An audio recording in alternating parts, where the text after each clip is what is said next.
हे कळत नाही म्हणजे मी काय झालो, हरवलो. कुठं हरवलो? मायेमध्ये हरवलो, भवसागरात हरवलो, या संसारामध्ये हरवलो आणि अलीकडच्या इहलौकिक गोष्टीमध्ये हरवलो. म्हणजे मी कोण आहे या गोष्टीची मला जाणीव न होण्याच्या पाठीमागली कारण हे आहे. मग हरवलो असेल तर शोधावं लागतं. हरवलेली गोष्ट या ठिकाणी शोधल्या जात असते. काही काही व्हॉट्सअपवर आपल्या भावपूर्ण श्रद्धांजली येतात, फलाने फलाने आमचे हे दादा हरवले. हरवले हा शब्द प्रयोग चुकीचा आहे. का चुकीचा आहे?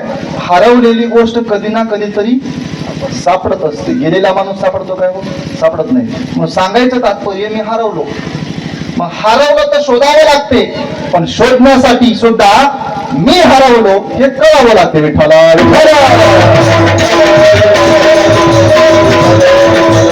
त्या जगामध्ये मी हरवलोय, मायेमध्ये मी हरवलोय, मी देवाचा आहे, मी ब्रह्म आहे, या गोष्टीची कल्पनाच या ठिकाणी सामान्य जीवाला राहिली नाही. महाराज कशी राहिली नाही तुम्हाला सांगतोय का?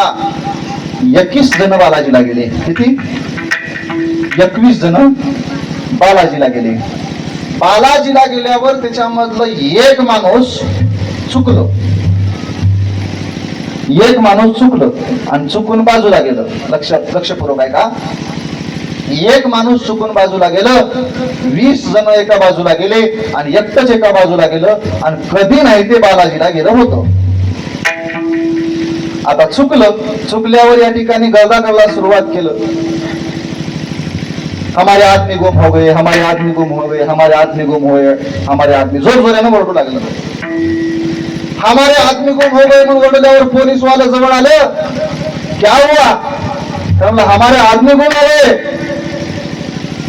पोलीस वाल्याने विचारलं, सांबा कितने आदमी थे? कितने आदमी थे म्हणल्यावर त्यानं म्हणला 21 जण होतो. मग तुझे हरपलेले माणसं किती? मैंने विचारलं, तुम 21 थे ना, गुम कितने हो गए?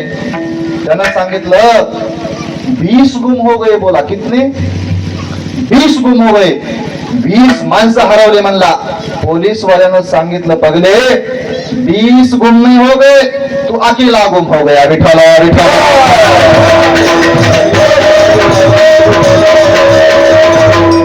20 जण चुकलेत म्हणाले, एकटं चुकलेलं. काय म्हणाले? एकटं चुकलं. बरं विसरले तया थोडं झाले,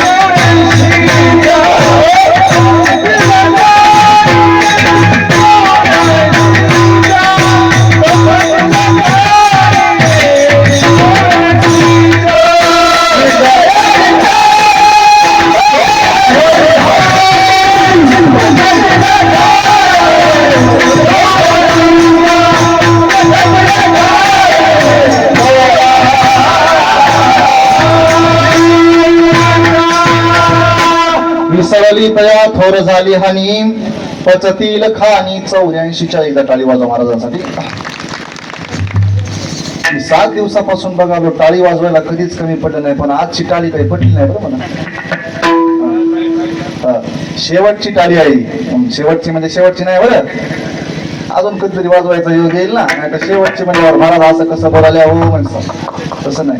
आजच्या दिवसामध्ये आजचा काल्याचा प्रसंग संपला म्हणजे आज या ठिकाणी इथं येऊन जर कोणी हुबा टाकलं उद्या तर लोक म्हणतील का आला, काला काल झाला आणि तू आज का आला म्हणतील ना लोक. त्यासाठी आज आणि एखादी जवळ काल विसरलं गडे महाराजांना टाळी वाजवा म्हणली, मी वाजिलो नाही म्हणून चुकून माकून आलं आणि इथं येऊन जर टाळ्या वाजू लागलं ते कुठं नेतील? दवाखान्यात, नांदेडच्या मुलमुल्याच्या दवाखान्यात नेतील ना. बरोबर आहे, परिस्थिती दवाखाना सगळ्या लक्ष देतील. म्हणून योग्य ठिकाणी योग्य टाळी वाजली पाहिजे. योग्य ठिकाणी भजन केलं पाहिजे, योग्य ठिकाणी योग्य वागलं पाहिजे. सांगायचं तात्पर्य एकटं चुकलं आणि 20 जण चुकलेत म्हणून लागलं. त्याप्रमाणे तद्वत न्यायाने या ठिकाणी जीव आणि ब्रह्म ही एक गोष्टी आहेत, पण आपण या ठिकाणी चुकलो, आपण कुठं हरवलो. आणि हरवलेलं शोधायचं असेल तर त्याच्या पाठीमागं माणसाला महाराजांनी प्रमाण दिलं, विसरली तया थोर झाली हानी. जो विसरला त्याचं नुकसान झालं. म्हणून जीवनामध्ये विसर पडता कामा नाही. बरं, ज्याचा विसर पडला त्याचं या ठिकाणी महाराज पूर्ण या ठिकाणी नायनाट झाला. म्हणून विसर महत्वाचा आहे, विसर पडता कामा नये.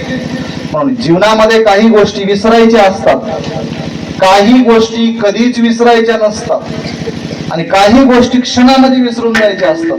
क्षणामध्ये एखाद्या माणसानं चुकीचा शब्द एखाद्याला आपल्यासोबत वर्तणूक केली, विसरून जायचं, सरळ विसरून जायचं. का तर ते जर आपण शरीरामध्ये ठेवलं पोचलो तर ते दुःखाला कारण बनतं.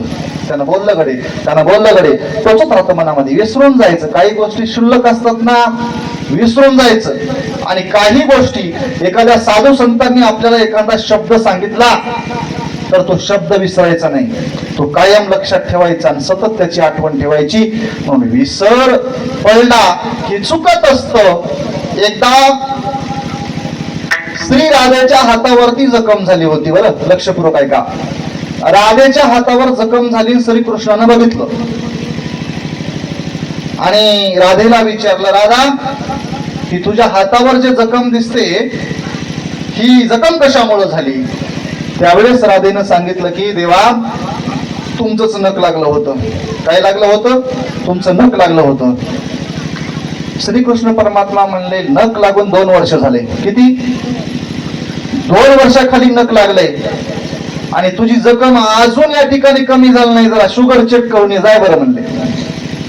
बरोबर आहे ना? सांगायचं तात्पर्य, 2 वर्षाखाली झालेली जखम तुझी अजून कशी नाही मिटली? काय कारण आहे?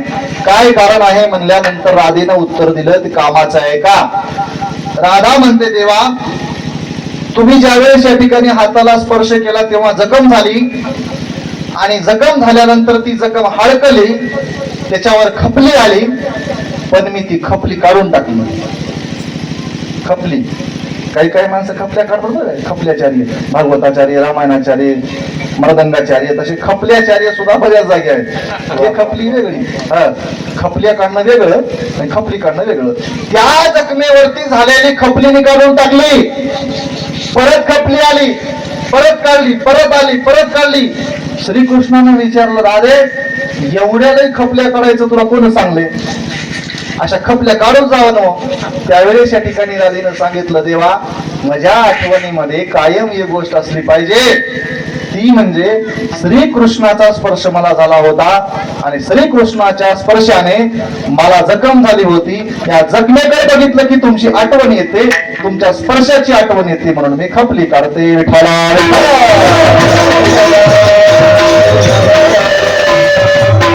मला विसर पडू नये म्हणून मी या ठिकाणी खपली काढत असते. म्हणून जीवनामध्ये विसर होता कामा नये. आपण चुकलो म्हणून आपण आपल्याला शोधून घेतलं पाहिजे. आपण आपल्याला शोधून घेतलं पाहिजे की आपण या ठिकाणी आपण आपल्याला शोधून घेणं आणि आपण कोण आहोत, कोणाचे आहोत, त्या ब्रह्मामध्ये विलीन होणं, त्याला काला म्हणतात. विठ्ठला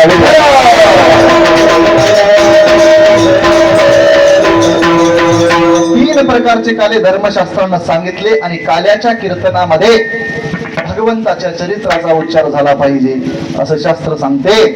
चरित्र ते उच्चारावे.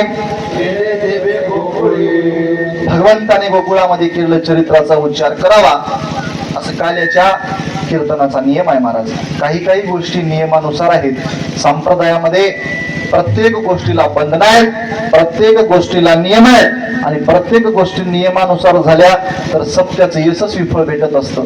त्यासाठी नियमात चाललं पाहिजे, नियमात वागलं पाहिजे, नियमात केलं पाहिजे. श्रीकृष्ण चरित्र ऐकून 2 दिवस जरी झाले असले तरी काल्याच्या कीर्तनात डबल ऐकावं लागते.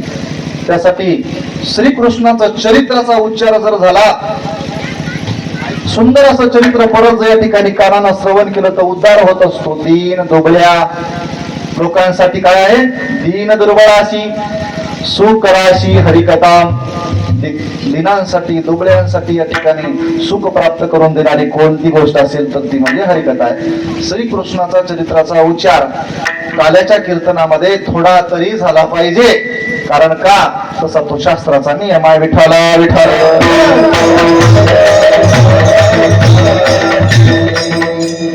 श्रीकृष्ण परमात्म्याचं चरित्र बघत असताना श्रीकृष्ण परमात्म्याने 4 प्रकारच्या आत्यंतिक साधनेच्या लीला केल्या. लक्षपूर्वक आहे का?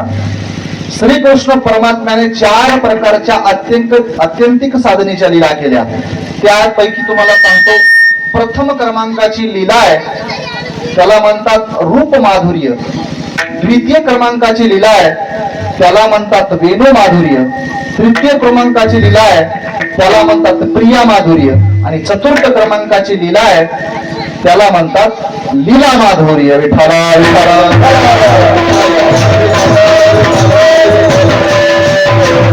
कसं कसं कसं कसं आता असं सांगतो ऐका.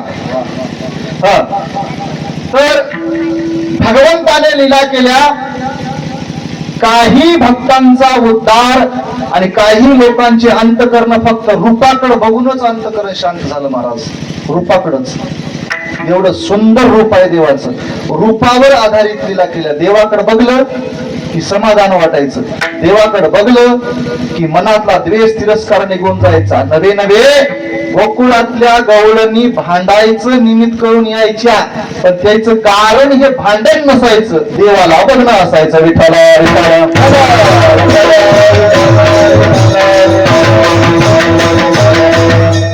बरं, एवढं देवाला बघण्यासारखं काय आहे हो? काय बघावं?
त्याला म्हणतात करेक्ट प्रमाण. पाहिलिया वेद लाभी आणि बैसे जीवी जडोनी. महाराज सांगतात की तो सुंदर कसा आहे, त्याचं रूप वारंवार का बघावं, तर त्याला बघितल्यानंतर या ठिकाणी परत जगामध्ये काही बघावंसं वाटणार नाही अशी वृत्ती जिथं निर्माण होते त्याला देव म्हणतात.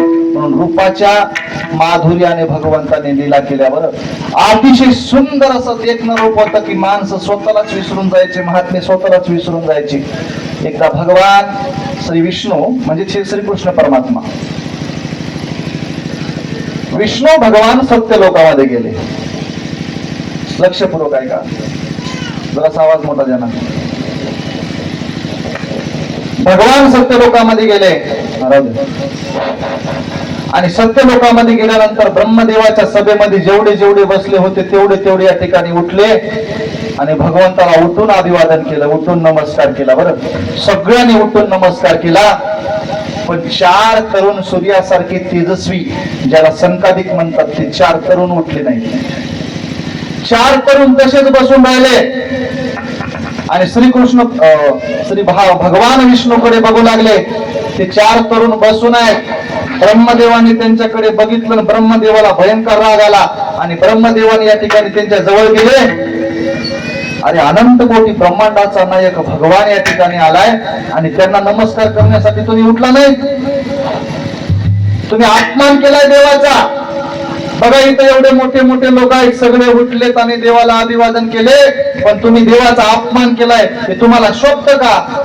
असं संकादिकाला ज्यावेळेस श्रीकृष्ण आपलं या ब्रह्मदेवाने सांगितलं महाराज, त्यावेळेस ब्रह्मदेवाला उत्तर दिलं. संकादिकाने काय उत्तर दिलं की भगवान जेव्हा आतमध्ये प्रवेश केले ना, केल्याबरोबर आम्ही त्यांना जे बघितलं ते तेव्हापासून या ठिकाणी त्यांना बघतच राहिलो. आम्ही संकादिक आहोत आणि तो भगवान आहे, या गोष्टी आम्ही विसरून गेलो. विठ्ठला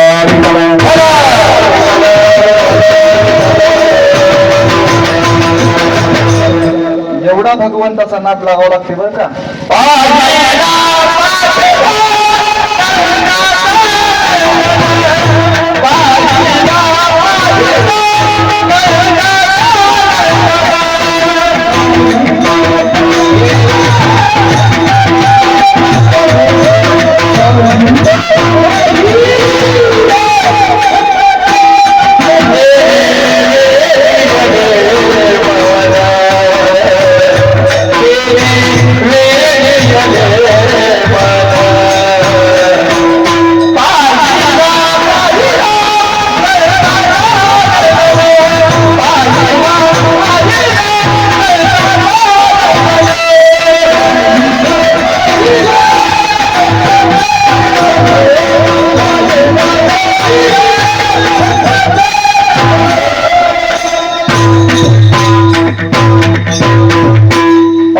पाहिला नंदाचा नंदन. भगवंताकडे बघितल्या बरोबर स्वतःला विसरून जावं लागतं. एवढा देवाचा नाम लागावा. आपलं कसं असतं, छपल्याकडे बघत बघत आपण डोसक्याच्या देवाच्या पायावर डोसकं ठेवतो. काही तर तुम्हाला सांगतो, देवाच्या पायावर डोसकं ठेवताना महाराज मी एका गावात बघलो, आवाज कमी करू नका, एका गावामध्ये बघितलो देवाच्या पायावर डोसकं ठेवले, दोन्ही पायाच्या मधून चपल्या बघायला खालून दोन्ही पायाच्या मधून देवाच्या पायावर डोसकं टेकून खाली तिकडून मागं बघाले. मी मागून गेलो, काय बघाल्या, काय नाही हो म्हणला, 750 रुपयाचे चपले आता म्हणून. आता 750 रुपयाच्या चपलेसाठी जर देवापासून मागं पत्तून बघत असेल माणूस, त्याला देवाच्या मूर्तीपाशी जाऊन नमन होता येत नाही.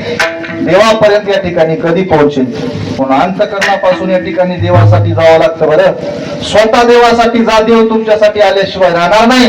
देवासाठी समर्पण, देवासाठी वैराग्य, देवासाठी त्याग फार मोठा आणि महत्वाचा आहे. देवासाठी तुम्हाला सांगतो, एकादशी कधी नारळ नाही आणता आलं तर चालेल, कधी गुलाबाचे फुलं नाही आणता आले तर चालतील, पण शुद्ध अंतकरण असेल तर देव स्वतः या ठिकाणी कोणत्या अडचणीमध्ये एकोबा चिरून फेडी ऋषी केशी अंब ऋषीचे सोशी गर्भवास, नाना प्रकारचं या ठिकाणी दुःख भोगलं देवानं. संतांसाठी लई केलं, भक्तांसाठी लई केलं. तुम्हाला सांगतो, फक्त अंतकरण निर्मळ आणि पवित्रता असावी आणि कट्टर वैराग्य असावं.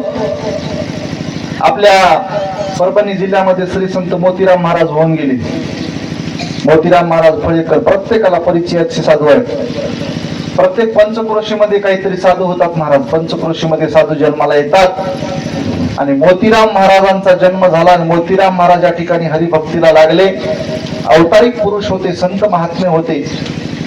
एवढी मोठी वैराग्यता होती. वैराग्य किती असावं, वैराग्य किती असावं तुम्हाला सांगतो, पुस्तकावर वाचल्यावर कळत नाही. वैराग्य किती असावं, कोणी कानाने या ठिकाणी तुम्हाला येऊन वैराग्य म्हणजे शब्द सांगल्यावर कळत नाही. वैराग्य कसं असावं तर फक्त संताकडे बघावं वैराग्य हे तसं असावं. विठ्ठला विठ्ठला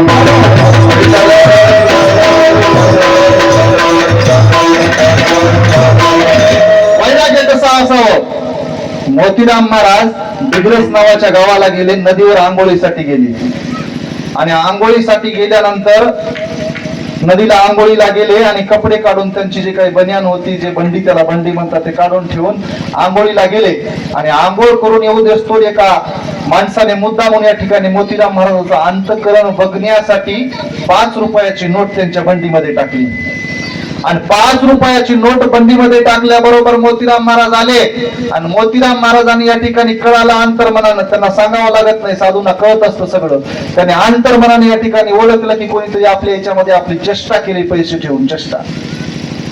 अतिशय राग आला महाराज आणि रागारागानं पाकिट फेकून देणारे महाराज बकळ असतील, पण रागाने या ठिकाणी कपड्यामध्ये कोणीतरी पाकिट ठेवलंय म्हणून रागा येणारा महाराज ते म्हणजे मोतीराम महाराज होते.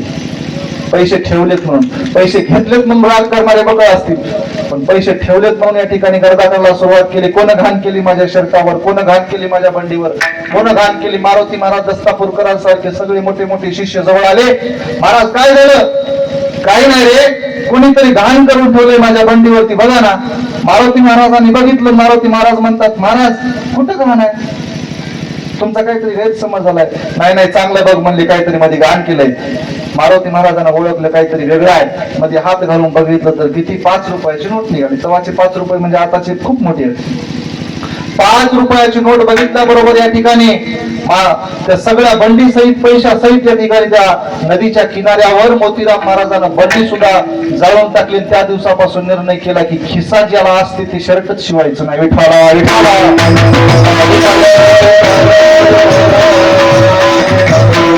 वैराग्यकाला म्हणावं, वैराग्यकाला म्हणावं, त्यांच्याकडे बघून म्हणावं. एवढ्या मोठ्या वैराग्य साधूंचे काम करण्यासाठी रात्रंदिवस देव त्यांच्या पाठीमागे राहायचा. मोतीराम महाराजांचा इतिहास म्हणजे फार जुना नाही, काल परवाचा इतिहास आहे महाराज, काल परवाचा. लई दिवस झाले नाहीत, एक 60-70 वर्षाखाल्या सगळ्या गोष्टी असतील. मोतीराम महाराज त्र्यंबकेश्वरची वारी करायचे. लक्षपूर्वक ऐका, वैराग्य कशाला म्हणावं, समर्पण कशाला म्हणावं.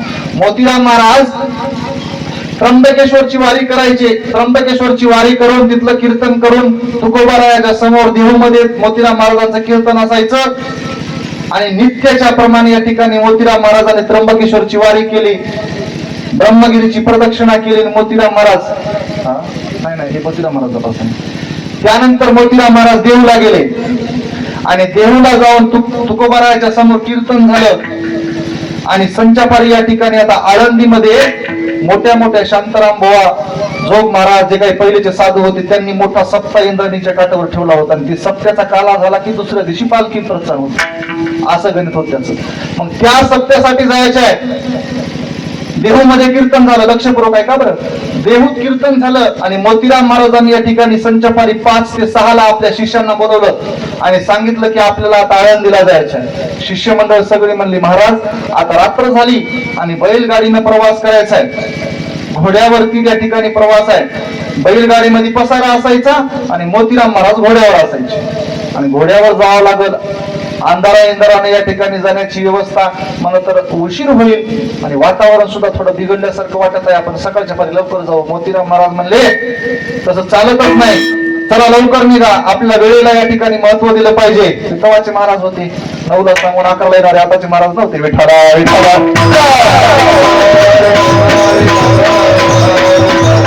मोतीराम महाराज निघाले देहूवरून. ऐका लक्षपूर्वक, त्याग कशाला समर्पण केलं, काय होतं, त्याचा फायदा काय. आणि देहूवरून निघाले आणि जात असताना वाटेमध्ये या ठिकाणी काही थोडा अंतर कापला आणि देहूच्या आळंदीच्या मध्ये भागामध्ये आल्यावर संध्याकाळचे 12 वाजले होते आणि संध्याकाळच्या 12 वाजता कडकड कडकड कडकड कड इजा चमकल्या, वारं सुटलं आणि या ठिकाणी पाऊस चालू झाला. महाराज आडरानामध्ये आहेत, इकडंही गाव नाही, पाठीमागेही गाव नाही. पाऊस या ठिकाणी सुरू झाला. महाराज विशेष म्हणजे त्या ठिकाणी वृद्धापकाळाला आलेले होते. मारुती महाराजांसारखे शिष्य त्या ठिकाणी सोबत होते, सगळे ती मंडळी. आता काय करावं, तेवढ्या रात्री पाऊस पडला, चालू झालाय, काय करावं. आणि विजेचा आवाज कडकड कडकड कडकड झाला आणि विजेच्या आवाजाबरोबर मोतीराम महाराजाचं घोडं उधळलं. घोड्याने या ठिकाणी उडी मारली महाराज आणि घोड्याने उडी मारल्याबरोबर मोतीराम महाराज जाऊन काट्यामध्ये पडले. काट्यामध्ये पडल्याबरोबर घोडं एकीकडे, शिष्यमंडळ सगळी आली. मोतीराम महाराजाला अलगद उचलून एका झाडाखाली नेऊन ठेवलं. वरून पाऊस या ठिकाणी चालू आहे, थेंब चालू आहेत, वारं चालू आहे, विजा चमकल्यात आणि मोतीराम महाराजांच्या मुखामध्ये एकच नाव आहे, विठ्ठला विठ्ठल विठ्ठल विठ्ठल पांडुरंगा पांडुरंगा पांडुरंगा पांडुरंगा पांडुरंगा. दुसरं नाव सुद्धा नाही. मला काटे मोडले रे पोरांना सुद्धा नाही, मला त्रास व्हायला सुद्धा नाही. एका झाडाच्या बुडाला पाठ देऊन मोतीराम महाराजांना बसवलं. लक्षपूर्वक ऐका. आणि सगळ्या शिष्यांना चिंता वाटली की पुढचा प्रवास कसा करायचा, एवढ्या याच्यामध्ये कसा प्रवास करायचा, चिंता लागली. महाराज एवढ्यामध्ये भगवान पांडुरंगाने या ठिकाणी पंढरपुरामधून या ठिकाणी विटीवरून उडी मारली आणि जगाचा मालक त्या ठिकाणी उपस्थित झाला आणि ओरडू लागला, लचकने थांब, लचकने. लचकणीवाला आलं, लचकणीवाला आलं म्हणून या ठिकाणी लचकणं घ्या म्हणून लचकणीवालाचं स्वरूप घेतलं. कधी कोणासाठी काय झाला, कधी कोणासाठी काय झाला, कधी कोणासाठी काय झाला, पण मोतीराम महाराजांसाठी लचकणीवाला म्हणून या ठिकाणी भगवान आला. मारुती महाराज म्हणले एवढ्या संध्याकाळी उशिरा लचकणीवाला कुठला असेल, हे 100% पंढरपुरातला असेल. विठाला विठाला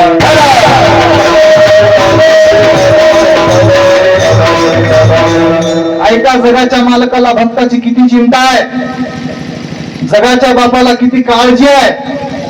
संध्याकाळी तेवढ्या उशिरा चालू पावसामध्ये अंगावरती घोंगडी आहे, काकामध्ये एक घोंगडी आहे आणि लचकन या ठिकाणी घेऊन पिशवीमध्ये स्वतः पांडुरंग परमात्मा त्या ठिकाणी एक गरीबाचा वेश धरून या ठिकाणी आले आणि बाह्य वेशामध्ये येऊन या ठिकाणी जवळ येऊन मारुती महाराजाला विचारतात, काय झालं या बुवांना, कशामुळे या ठिकाणी थांबलेत. मारुती महाराज सांगले की बाबा रे, त्यांच्या अंगामध्ये काटे मोडले, आम्ही आळंदीला चाललो, तुकोबारायाच्या पुढे कीर्तन झालं, त्र्यंबकेश्वरची वारी करून आलो, आता आळंदीला सप्ताह आहे, त्यानंतर माऊलीचा 16 आहे, नंतर पंढरपूर, अशा सगळ्या गोष्टी सांगितल्या. बरोबर, काही हरकत नाही. आणि ती मला काटे काढू देतील का, काटे मोतीराम महाराजांना काटे काढू देतील का. त्यावेळेस मारुती महाराज म्हणले त्यांना वेदना होत आहेत, काढू देतील ना, काढा, हरकत नाही.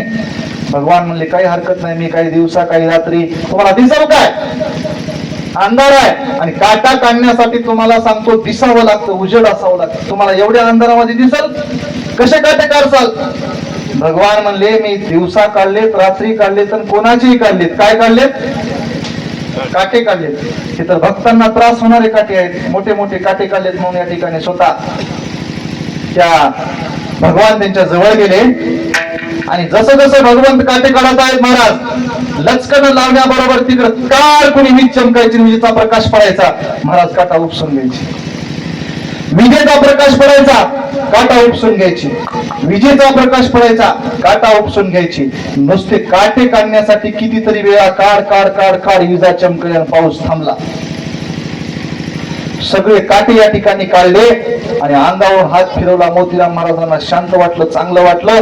मोतीराम महाराज परत घोड्यावर बसले, आळंदीला आले, ज्ञानोबारायाच्या समाधीवरती नतमस्तक झाले आणि नतमस्तक होऊन ज्ञानोबाराया पुढे होबं टाकून मोतीराम महाराजांच्या डोळ्यात पाणी आलं. देवा, माझ्यासाठी तुला संध्याकाळच्या 12 वाजता उठावं लागत आहे ना, फार या ठिकाणी माझ्याकडून अपराध घडला. तिथून या ठिकाणी 16 झाला. महाराज पंढरपूरला आले आणि पंढरपूरला येऊन पांडुरंगाच्या समोर येऊन सांगितलं की देवा, आपली आता ही शेवटची भेटगाठ आहे, यानंतर कधीच तुला त्रास देणार नाही. या साध्या देहासाठी तुला जर रात्री उठून 12 वाजता यावं लागत असेल तर या देहालाच ठेवून फायदा नाही.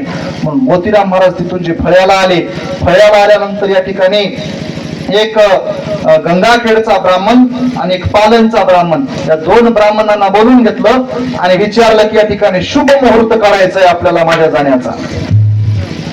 कोणी आपल्या मरणाची तारीख काढेल का, मृत्यूची जाण्याची तारीख, लग्नाची काढेल, वाढदिवसाची काढायची गरजच नाही, कोणत्याही दुसऱ्या कामाच्या तारखी काढतील, कोणी जाण्याची तारीख शोधेल काय.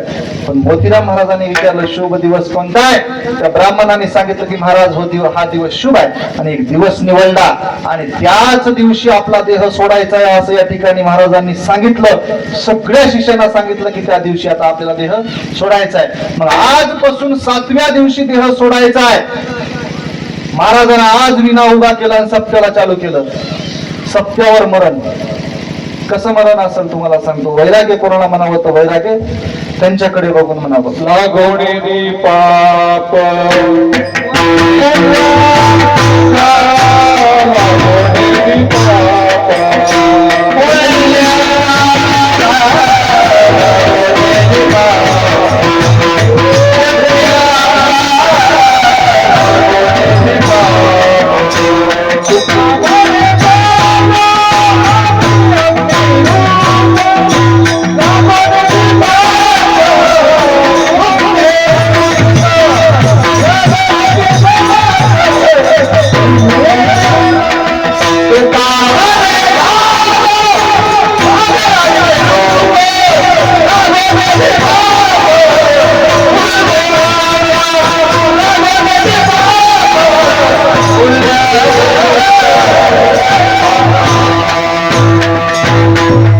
एकदा गाडी वाजवा.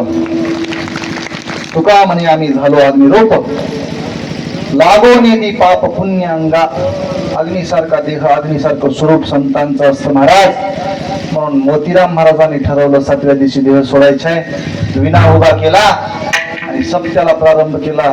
सगळे लोक शिष्यमंडळी येऊ लागले. सप्ताह मोठा झाला. शेवटच्या दिवशी त्यांच्या गुरु महाराजांच्या गादीवरल्या महाराजांचं कीर्तन ठेवलं. शेवटच्या दिवशी काल्याच्या कीर्तनाला महाराज आले आणि मुहूर्त सुद्धा, वेळ सुद्धा, मिनिट सुद्धा महाराजांनी सांगले होते की मी कंप्लीट 3:30 वाजता देह सोडणार आहे. किती वाजता?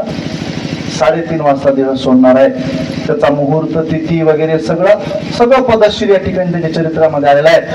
3:30 वाजता देह सोडणार आहे.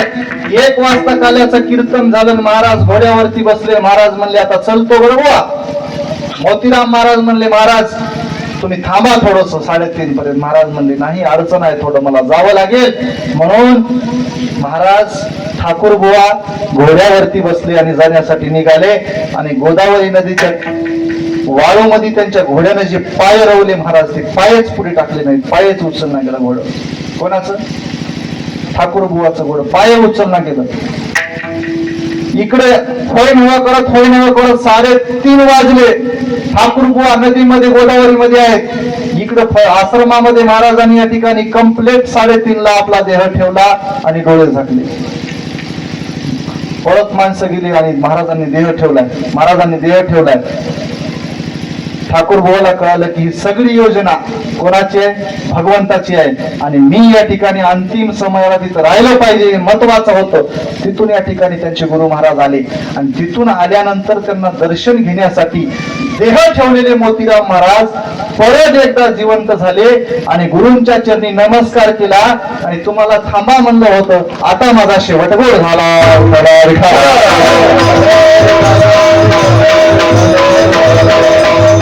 विचार करा, नदीपर्यंत गेलेलं घोडं पाय उचललं नाही, तिथून वापिस महाराजाला यावं लागलं. शेवट तो माझा शेवट माझा आता गोड झाला. जीवनामधला शेवट गोड ही वैरागी माणसाचा होत असतो. शेवट गोड ही त्यागी माणसाचा होत असतो. जिवंत आणि मूर्तिमंत वैराग्य कोणाला म्हणावं तर त्यांना म्हणावं विठ्ठला.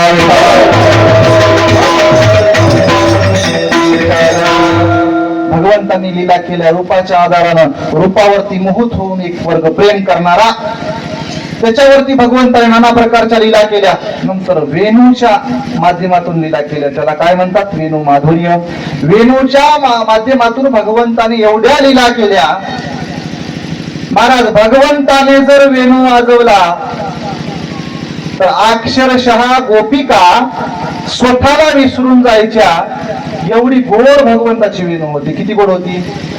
मृदू मधुर वाजवी तो वेणू. एवढी मधुर या ठिकाणी महाराज वेणू, बासरी, मुरली ज्याला आपण म्हणतो, याच्या माध्यमातून लीला केल्या.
अक्षरशः गोपिका स्वतःच्या देहाचं वाहन विसरून जायच्या. एवढा मधुर वेणू भगवान वाजवायचे. किती गोड वाजवायची.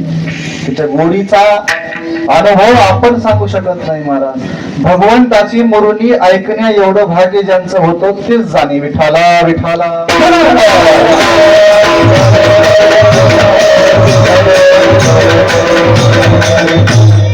भगवान एवढा मोठा मधुर वेणू या ठिकाणी वाजवायची, एवढा गोड एवढा गोड एवढा गोड.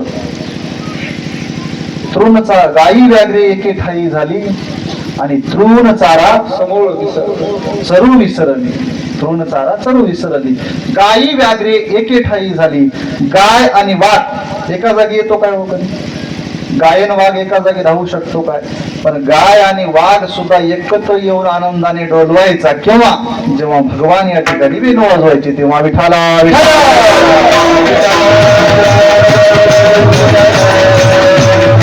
रूपाच्या आधारावर या ठिकाणी लीला केल्या एक, त्यानंतर वेणूच्या आधाराने लीला केल्या दोन, त्यानंतर या ठिकाणी गोपिकांसोबत लीला केल्या तीन. वेणूच्या लीला निघाल्या म्हणून एक दृष्टांत आठवला सांगतो. एकदा गोपिकांना त्या मुरलीची ईर्ष्या झाली, महाराज द्वेष झाला, तिरस्कार तयार झाला. मुरली इतकी गोड का वाजते आणि मुरली या ठिकाणी सदैव भगवंताच्या हातामध्येच का असते? आणि न राहावता त्या सगळ्या गोपिका मुरलीकडे गेल्या, आपलं श्रीकृष्ण परमात्म्याकडे गेल्या आणि श्रीकृष्णाला विचारता, देवा हे मुरली काय घेऊन तुम्ही हिंडता आणि मुरली कशामुळे आवडते? भगवान म्हणले या मुरलीमध्ये एकतर ती वाजली तरच, मी वाजवली तरच वाजते एक, नाहीतर वाजली की कशी वाजते? मधुरच वाजते दोन, आणि तिसरी गोष्ट मुरलीच्या अंतर्गाभ्यामध्ये गाठ नाही. विठाला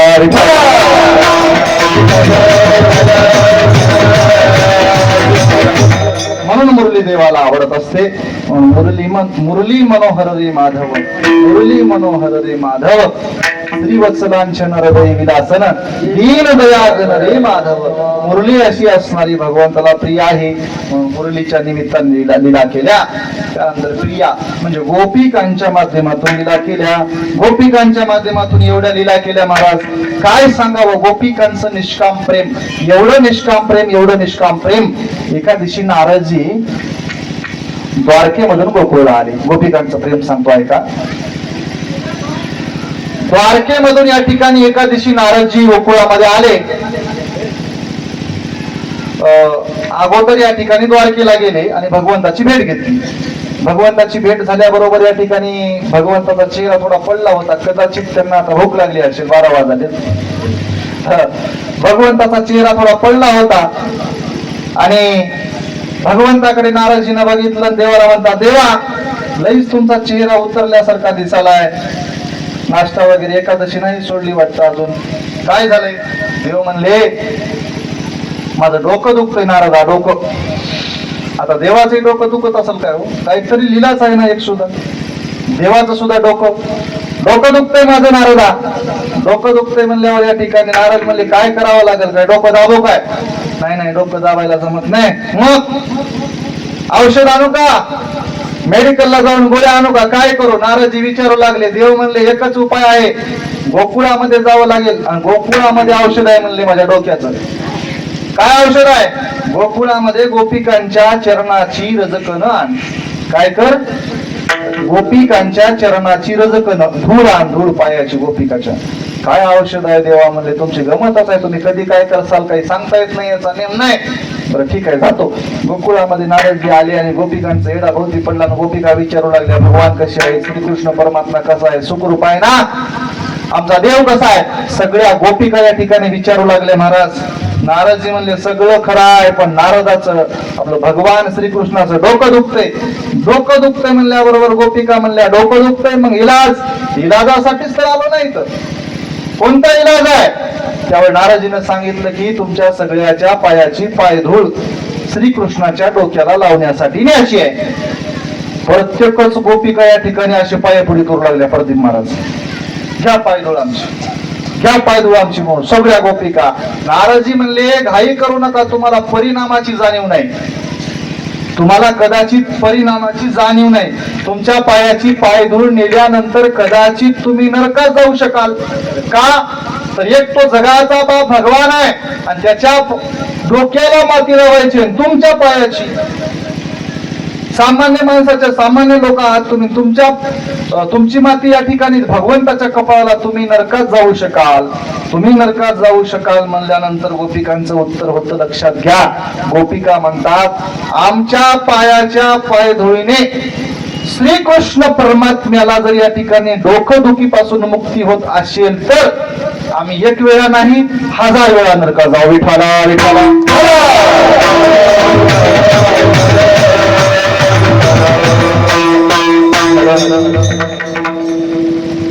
परिणामाची जाणीव. नरकात 1000 वेळा जाऊ म्हणणाऱ्या कोण होत्या?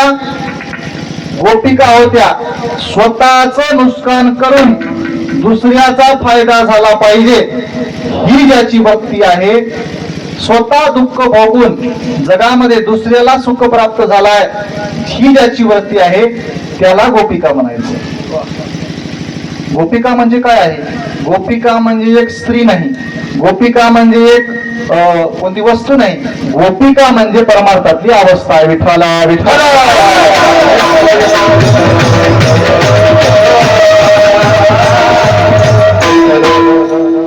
म्हणून गोपिकेने या ठिकाणी सुंदर प्रकारे माती दिली. परिणामाची जाणीव न करता या गोपिकांसोबत भगवंताने लीला केल्या, त्यांचाही उद्धार केला. 3 प्रकारच्या लीला झाल्या. एक रूप, दुसरं वेणू आणि तिसरं प्रिया. गोपिकांच्या माध्यमातून 4थ्या असणाऱ्या भगवंताच्या एवढ्या लीला आहेत महाराज. स्वतःच्या घरापासून ते कंसाला मारेपर्यंत फक्त लीलाच केल्या. विठाला विठाला.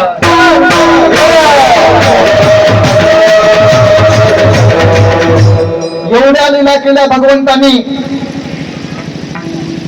सगळे गोकुळ अशी या ठिकाणी आता रूपाच्या माध्यमातून काही जणांचा उद्धार झाला, वेणूच्या माध्यमातून काही जणांचा उद्धार झाला, गोपिकांचा रास क्रीडेच्या माध्यमातून उद्धार झाला. नाना प्रकारना सर्वांना सुख प्राप्ती झाली. पण जे काही वरज वाकुड्या पेंद्या सुदामा जे होते ना 27 जण, ते 27 जण या ठिकाणी असे खराब होऊन गेले होते. आपल्या कथेमध्ये आलते बघा एका दिवशी, अशी लाकडासारखे वाळले होते, लाकडासारखे. श्रीकृष्ण भगवान म्हणले, अरे तुझ्या घरी 32 गायी आहेत आणि तुझं तोंड असं खुरपुटीवाडी दिसाले, काही दही दूध खातोस की नाही? तो गोपाळ या ठिकाणी सांगायला सुरुवात केला, दही दुधाचं नावच काढू नका म्हणला, फक्त आमच्या घरी ताक आहे. दुसऱ्याला विचारलं, तुझ्या घरी 300 गायी आहेत, तुझं कसं आहे? त्यावेळेस त्यानं सांगितलं की आमच्या इथं 300 असतील म्हणला, पण सकाळच्या फारी आलेलं दूध संध्याकाळी सुद्धा चहाला भेटत नाही. काळा चहा संध्याकाळी सोयरा करावा लागतो 4 वाजता जर सोय आला तर. एवढी अवस्था बिकट आहे म्हणला. तुम्हाला सांगतो, दूधवाल्याच्या घरचेच लेकर खराब असतात दिसायला. का? दुधाच्या घुरट वासानं. पण दूधवाला नाही ना, असतो तरी तुमच्या आमच्या इकडे दूधवाल्याचा फार वेगळा असतो. त्याच्यामुळं दूधवाल्याच्याच घरी त्या ठिकाणी चहाला दूध राहत नाही अशी अवस्था आहे. काय तुमची तब्येत झाली? मग या ठिकाणी सगळ्याकडे बघून सगळ्याचे दंड तोडून बघू लागले, पाठीवर हात मारून बघू लागले, हाडं लागलेत. काय वागावं, तुमची अवस्था बिघडली कडे म्हणले, घरचे देणार चालेत काय? मग आता आपण एक काम करायचं, आता आपण काय करायचं, एक संघटना करायची. म्हणजे संघटना, जगाच्या पाठीवर पहिली संघटना भगवंताने काढली आणि त्या संघटनेचं नाव आहे अखिल भारतीय माखनचोर संघटना फ्रॉम गोकुळ. विठाला विठाला.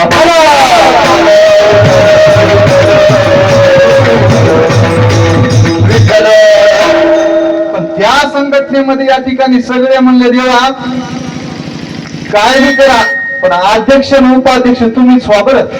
इकडं आपलं भांडणं होतात, मी अध्यक्ष मी उपाध्यक्ष. अहो, गणपतीच्या उपाध्यक्षासाठी डोसके फोडून घेतात लोक. गणपतीचा अध्यक्ष 11 दिवसाला गणपती पडणार आहे आणि डोकं फुटलं तर मरून जाशील ना. मग अध्यक्ष उपाध्यक्ष पदासाठी, कोणत्याही पदासाठी भांडणं महाराज. काय पद एखाद्याला कोण, आता बरेच पद आहेत, काही पद असे आहेत तुम्हाला सांगतो, जिल्हा अध्यक्ष असेल तरी कोणी छापा देत नाही. विठाला विठाला.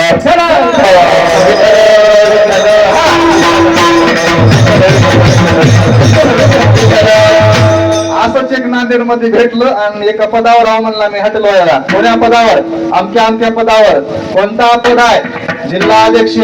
मग ते हॉटेलवाला म्हणला ठीक आहे, पण चहा 12 रुपयाला साहेब. विठाला विठाला.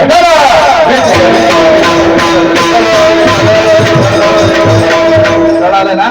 अशी काही काही पदासाठी लोक भांडण देतात असतात. मला छोट्या छोट्या पदासाठी या ठिकाणी आपण परेशान असतो, पण आपुलेची देशी पद असा त्या पदासाठी इच्छा केली पाहिजे. संघटना देवाने काढली आणि सांगितलं की बाबा रे, आता या संघटनेमध्ये आपलं एकच काम आहे. आपल्याला काम दिवसा नाही, आपलं काम रात्री आहे. आणि मी सांगल तिथं यावं लागल, मी सांगल ते करावं लागल, मी सांगल त्याच्या घरला जावं लागल आणि सगळ्या परिणामाची जिम्मेदारी भोगायला मी तयार आहे. कोण म्हणले? श्रीकृष्ण परमात्मा. तुम्हाला आता असं झालेलं, खराब झालेलं मला बरं वाटत नाही. आता संघटना तयार झाली. भगवान म्हणले आता काय करायचं, काय करायचं? कार्यक्रम करण्यासाठी आता आपल्याला पहिल्या दिवसाची चोरी करायची आहे, मग तयारी करा. चोरीसाठी काय काय लागतं? हो, चोरीसाठी काय काय लागतं? काहीच लागत नाही चोरीसाठी, फक्त चोरच व्हावं लागतं. विठाला विठाला.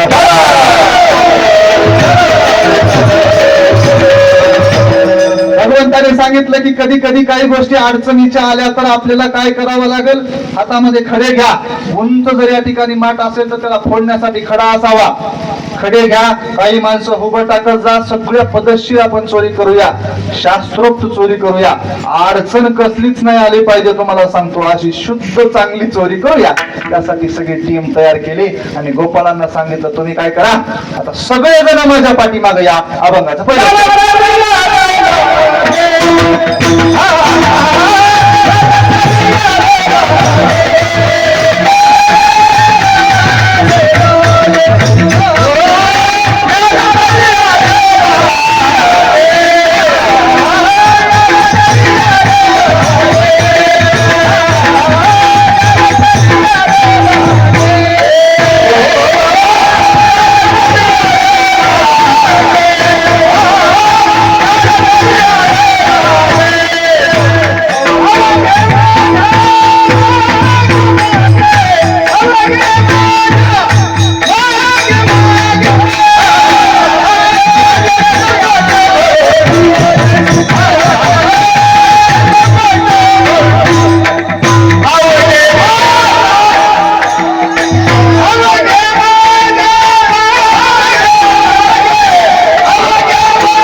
महाराज सर्वांसाठी.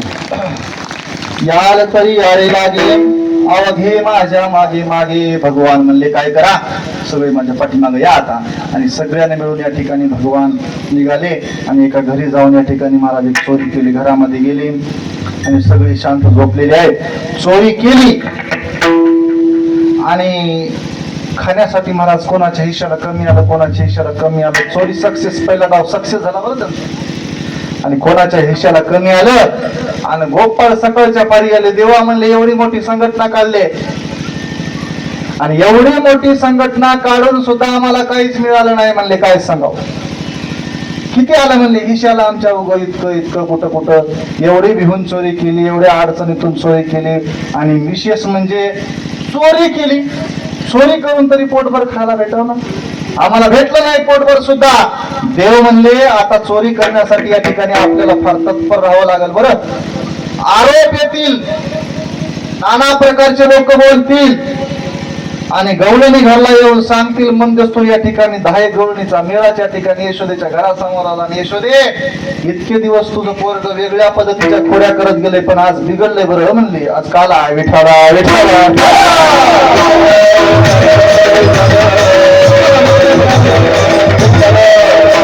इतके दिवस या ठिकाणी बरं होत पण आता तर चोऱ्या करते. चोऱ्या केलं तर केलं. माय म्हणली यानं काय सांगाव, कुठं मडके फोडून टाकाव. मडके सांगती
काय तुझ्या देवाचं तुलाच पटालय म्हणून ग्रहानं सांगू लागले आमच्या गणेश महाराज सांगत तुला तुझा देव तुझा कृष्ण तुलाच गोड वाटालाय, पण बाई आमची कथा अशी झालेली आहे की आता आम्ही तर नेमकं राहावं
यशोदेला सांगू लागल्या गवळणी नेमकं आम्ही या गावात राहावं की जावं निघून आता उठून जायचं आणले तुझ्या पोरानं आपण सहज म्हणतो बघा आपण तर आपले पोराला म्हणतो उठून जायचं आणलास बापू म्हणतो ना सहज आपल्याच पोराला आपण काय म्हणतो घरी उठून जायचं आणलास बापू काय आम्हाला उठून लावतोस की काय बापू असं आपण आपल्या भाषेत सहज म्हणतो तशा गवळणी म्हणू लागल्या आणि एकतर म्हणले अगं तुम्ही येड्या काय सांगायला त्याच्या आईला म्हणले आणि सांगत बसू नका घरला आल्यावर टंगड मोडा म्हणली टंगड कोणाचं देवाचं टंगड मोडा म्हणून म्हणले कृष्ण ऐकीला लपून बाजूला बरं म्हणलं माझं टंगड मोडतोस काय वय काही हरकत नाही केला पेंद्याला फोन हॅलो पेंद्या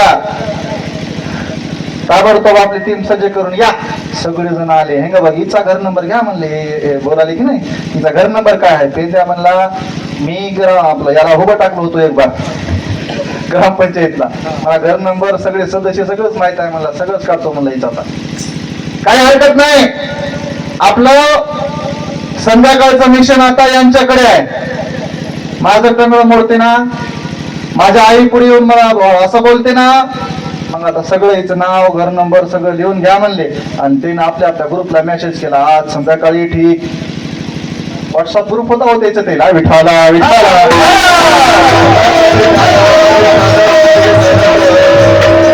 भाग सोडा सगळ्यांना या ठिकाणी सूचना केल्या आणि संध्याकाळी आता जिनं या ठिकाणी जोरात बोललं होतं कदाचित ती बचत गटाची अध्यक्ष होती कारण का कसं आहे जरा जास्तच भाषण करून गेली होती तर कोणी नाही ना बचत गटाचा अध्यक्ष असतील की ते गोकुळातली सांगालो मी हा बचत गटातली भाषण करायला तुम्हाला सांगतो महाराज भाषण करायला काही काही एवढे भाषण करायला आता एका गावात काल्याचं कीर्तन झाल्यावर गावातल्या पुढाऱ्याला नेत्याला उठिलं बोलायला नेता माणूस राजकीय क्षेत्रातला माणूस मोठा माणूस आणि त्याला उठिलं जरा बोला दोन गोष्टी महाराजाचं आभार व्यक्त करा म्हणले ते उठलं आणि आपल्या गावामध्ये सप्ताह झालेला आहे म्हणला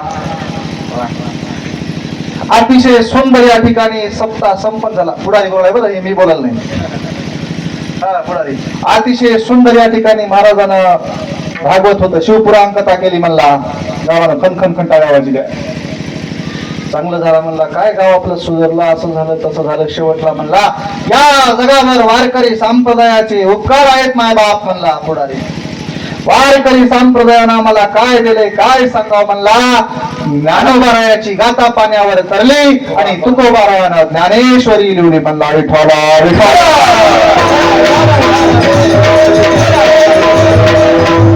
समजलंय ना तरी लोक टाळ्याच सगळे लोक टाळ्या वाजू लागले का त्याच नेत्याच्या अंडर खाली जाणार रिपब्लिक होती विठाला विठाला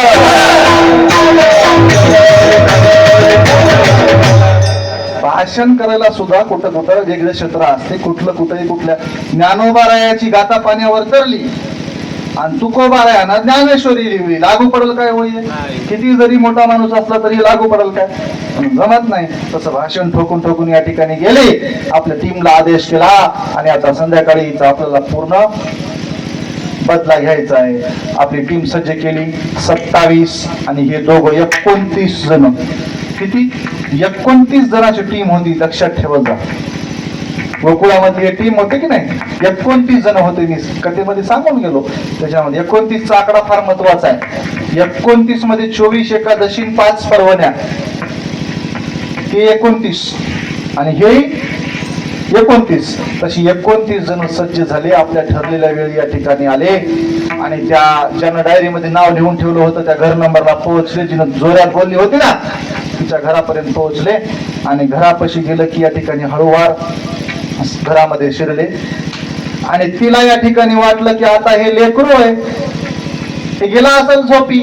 म्हणून तिनं काय केले, आपल्या पती देवाच्याच बाजू शेजारी या ठिकाणी बसल्या बसल्या डोळा लागला, झोपी गेली. झोपी गेल्यावर आता ही खोड कशी आहे सगळ्यालाच माहित आहे, नवीन याच्यामध्ये काहीच नाही. पण कसं असते की वारंवार ऐकल्यावर आपल्या अंतःकरणातली मलिनता शुद्ध होत असते. विठाला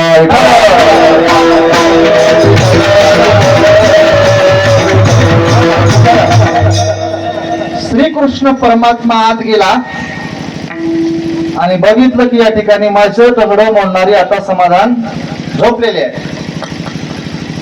आणि त्या काळामध्ये माणसं तुम्हाला सांगतो अशा दाड्या, हातभर दाड्या वाढवायच्या, हात दाड्या. नेमकं दाड्या वाढीनं ते बाईची येणी, हिची येणी धरली, याची दाढी धरली, दोन्हीची गाठ मारली. सोपं आहे, तुम्हाला सगळ्यालाच माहित आहे. मग गाठ मारली. आता श्रीकृष्णानं जर गाठ मारली तर ती सुटल काय? अलीकडे या ठिकाणी आपण साधी गाठ मारली तर सुटत नाही, पण श्रीकृष्णाने या ठिकाणी गाठ मारली. माझं तगडं मोडणारी कुठली म्हणला आणि घेऊन निघून गेला. पोरं आपले सगळे पोरं निघून गेला आणि या ठिकाणी सगळ्या जिकडे तिकडे गेले. सकाळच्या पारी काकड्यासाठी फार सुंदर काकडा व्हायला बरं आपल्या इथला. मी युट्यूबवर बघितलो, महाराज आमचे दादा रोज युट्यूबला टाकाले, सगळं सुंदर काकडा व्हायला आपल्या इथला. तसं काकड्याचा वेळ झाला आणि ती गवळण या ठिकाणी काकड्यासाठी फाटीच्या ठिकाणी उठल्याबरोबर निघते तर या ठिकाणी झटकोनी दाढीला झटका बसला आणि केस ओढल्यासारखं वाटलं. नवऱ्याला म्हणले, सोपते का तुम्हाला आता? असं कुठं केस वेणी ओढत असतात का? नवरा म्हणला, आधी तुझं तोंडावर माझी दाढी धरून तू हिस केलीस म्हणला, माझी दाढी तू ओढलीस आणि मला म्हणालीस काय? नेमकं काय झालंय दोघाला मेळच लागला नाही. महाराजांना आधी 2 मिनिटं भांडून घेतलं. नवरा बायकोचं काहीच विषय नसताना काही गोष्टीचं कारण कळण्याच्या आधी 5-10 मिनिटं भांडण होत असते आणि नंतर सोल्युशन निघत असते. विठाला विठाला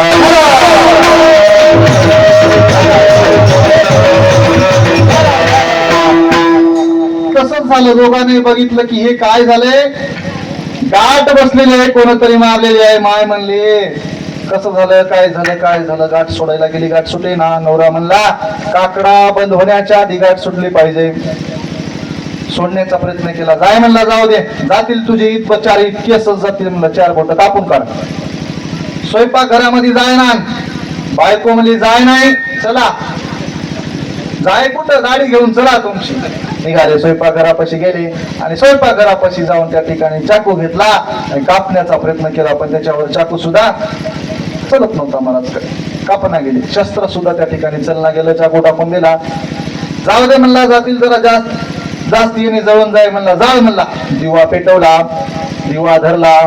दिव्यानं सुद्धा गाठ सुटणार, केस जळवणार. काय करावं प्रश्न पडला. आणि त्या सकाळी वासुदेव फिरत गेलेत बघा.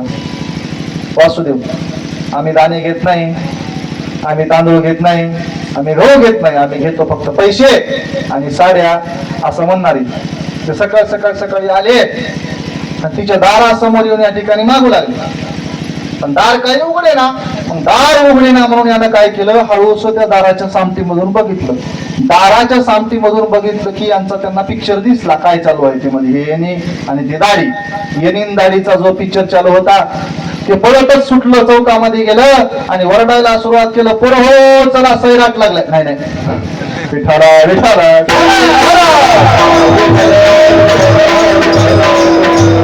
पोरं चला, तुम्हाला एक नवीन गोष्ट दाखवतो म्हणला. ज्या चौकामध्ये उभं टाकून मावशीनं जे गप्पा ठोकली होती ना, त्याच चौकामध्ये या ठिकाणी येऊन यांना अलाउशिंग केली. यानं काय केली, आलावशिंग केली. चला म्हणले. मग श्रीकृष्ण परमात्मा आपले 27 जण जे होते ते हळून घराबाहेर निघाले आणि या ठिकाणी मस्त जाऊन असा खेळ बघण्यासाठी बघू लागले. कोणी कोणी येते, कारण का तिथंच शिवावं लागते, कुठे गेलं तरी देवापाशी शिवावं लागते. त्यांना माहित आहे काय करावं. या वासुदेवाने जाऊन या ठिकाणी सगळ्या गावाला केलं. तुम्हाला सांगतो, हळून दार उघडलं. दार उघडलं की दार उघडल्याबरोबर आता काय करावं. नवरा म्हणला, काल काही कोणाला बोललीस काय म्हणला, काल कोणाला काय बोललीस काय, तिने आठवण केली. कोणाला बोललीस. त्या कृष्णाला जर अशा 2च गोष्टी बोललो. हो, 2 गोष्टी कोणत्या, काय नाही, त्याला काही सांगत जाऊ नका ग, घरला आलं तर त्याचं तंगड मोडा. एवढंच बोललो. म्हणजे काय एवढं ते केवढं आहे म्हणला नवरा. हे एवढं होय काय, विठारा विठारा.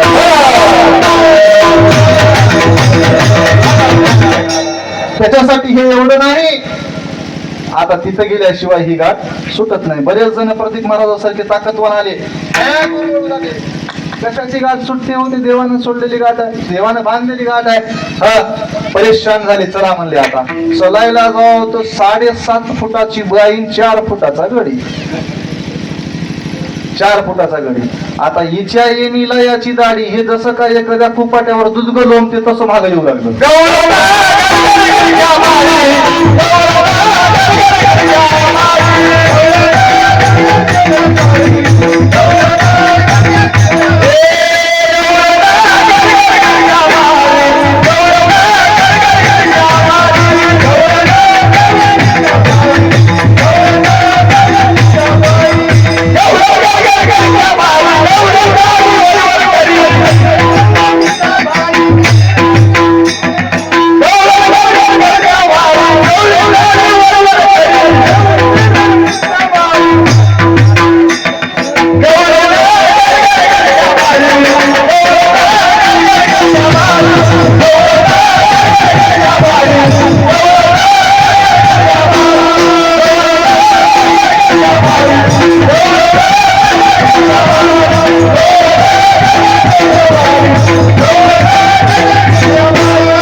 गवळण गरगरगिरी क्या मारी, गवळी दाढी वरी करी. असंही आता वेणीला दाढी म्हणल्यानंतर या ठिकाणी गवळी खुजा, गवळण मोठी. मग या ठिकाणी जोगाची जाडजोड लागणार गेली. तसंच लोंबत लोंबत लोंबत लोंबत या ठिकाणी नंदजीच्या वाड्यासमोर चौकामध्ये आले. आणि चौकामध्ये आल्यानंतर श्रीकृष्ण परमात्म्यासमोर हात जोडले. कोण, त्या तंगड तोडतो म्हणणारीनं हात जोडले. हात जोडल्यानंतर श्रीकृष्ण परमात्म्यानं काहीच केलं नाही, फक्त वेणीला हात लावला.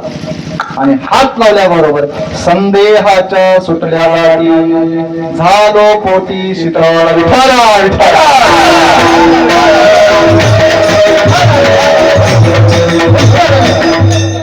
गाठ सोडली महाराज. कोण, श्रीकृष्ण परमात्म्याच्या कृपेनं. म्हणून त्या दिवशीपासून त्याला कळून चुकलं की आता बोलायचं नाही याच्यासोबत. काही बोललं तर अडचणीमध्ये आल्याशिवाय राहणार नाही. म्हणून आपापलं काय करत जावं, आपलं दही दूध लोणी सांभाळत जावं. त्याला बोलायचं नाही. किती जरी सांभाळण्याचा प्रयत्न केला तरी भगवानांनी या ठिकाणी मेसेज टाकला दुसरा, अभंगाचं 2रं चरण.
आजी देतो पोट भरी पुरे म्हणाल गोवरी. आवाज कमी झाला. आज तुम्हाला पोटभर मेजवानी दया दुधाची तुपाची भेटणार आहे असं गोपालांना या ठिकाणी सांगितलं. गोपाळ म्हणले देवा लई बेजारी व्हायली हो, सोपं नाहीये. हो, चोऱ्या करणं काम सोपं नाही. तुमच्या सोबत आल्यावर काय कमी बेजारी आहे काय आमची? तिकडं गाई वळण्यामध्ये आम्हाला एवढं बेजार करायला, इकडं चोऱ्या करण्यामध्ये एवढं बेजार करायला. सगळी बेजारी आहे म्हणले. चांगलं करा बेजारी आणि वाईट करा बेजारी. मर्दंग वाजवायला बेजारीच होते महाराज, आणि तिकडे डीजे पुढे डान्स करायचं झालं तरी बेजारीच होती. बेजारी चुकत नाही, देवालाही बेजारी होत आहे. बेजारी शिवाय कोणतं काम होत नाही. चांगलं करायचं झालं तरी बेजारीच आहे बरं, आणि वाईट करायचं झालं तरी बेजारीच आहे. एखाद्याला एखादं भरपूर मोठं वाईट काम करायचं आहे, सुखानं होते काय हो? एखादी वाईट काम करायचे सुखानं होते काय? होत नाही. एखाद्याची सोयरीक मोडायची सुखानं मोडते काय? सुखानं मोडत नाही ना. तिकडून जर फोन आला तुमच्या आमच्या, त्याला फोन लावावा लागते. बॅलन्स नसलो तर बॅलन्स टाकावं लागते. बॅलन्स ती महाग होऊन गेले. 2 दिवस झालं जिओला रेंज नाही, अवघड आहे सगळं. म्हणजेच एखाद्याची सोयरीक जर मोडायची असेल तर त्याला फोन लावावं लागते. तुमची गाडी आमच्या गावातून गेली बघा, दिसली एका दिवशी, त्यानं म्हणते हो कशासाठी आलतात? फलाण्याच्या घरी आलतो. कशासाठी? पोरासाठी. त्याला म्हणते कस काय? त्याच्या मुलाला आमची मुलगी द्यायचं आहे. मग ती लास्टला विचारते कसं आहे म्हणल्यावर याला सांगायचा मुद्दा बकळ राहते. त्यानं म्हणते काय नाही, फोनवर सांगत नाही, भेटल्यावर सांगतो. काय करत नाही? फोनवर सांगत नाही, भेटल्यावर सांगतो म्हणलं की परत फोन येत नाही, ते गावाला येत नाही. जाऊ द्या, काहीतरी अडचण आहे वाटत, फोनवर सांग ना म्हणाले. ते सोयरीकच मोडते महाराज. सोयरीक मोडणं सुद्धा कलेबाज माणसांचंच काम आहे. सोयरीक मोडायला चप्टर माणसं लागतात बरं. एका गावामध्ये एक आकण सोयरीक मोड्या होता. सोयरीक मोड्या प्रत्येकाची जमली की त्याच्या कानावर गेलं की सोयरीक मोडायची, कानावर गेलं की सोयरीक मोडायची. चांगलं काम करायला मेहनत लागते, वाईटही करायला मेहनत लागते. मग आता सोयरीक मोडायचं या ठिकाणी त्याच्याकडे भूतच होतं गावात. सगळ्या काय होतं? सगळ्या गावचं भूत होतं. एकाच चुकून माकून जमलं, लक्षपूर्वक आहे का? एकाच चुकून माकून जमलं आणि त्याच्या कानावर बातमी गेली आणि काय झोपीत राहिला स्वागा फलाण्याचं जमलं की म्हणले जमलं. हो जमलं. कधी? 2 दिवसाखाली सगळं झालंय म्हणले. आता उद्या दुपारी 12 वाजता टिकलाय. किती वाजता? 12 वाजता टिकलाय. सगळं झालंय म्हणले. सगळं झालंय, मग आता टिकला कुठं लागलाय? म्हणजे एवढी तयारी आहे म्हणला. टिकल्यासाठी कुकाच्या दुर्णामध्ये हात बुडून टिकला, कुकू हाताला लावून त्याच्या कपाळाला चिटकायला 2 बोट जरी एवढी सांद असली तितक्या वेळेमध्ये सोयरीक मोडू शकतो. एवढा तर वेळ आहे.